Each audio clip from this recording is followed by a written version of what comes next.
আর তোমার ওই ব্যাককেলের রিং এর সাইজ বুঝতে বুঝতে সময় চলে যাবে।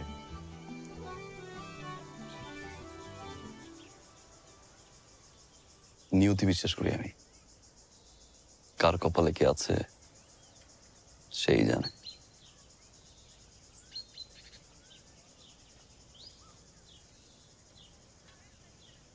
আমি চলে যাব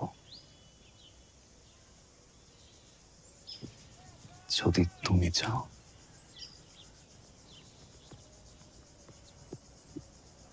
আমার চাওয়াতে যদি সবকিছু হতো তাহলে আজ আমার বিয়ে আরেকজনের সাথে হতো না। যাও না, যাও। যাবো আমি ঠিকই,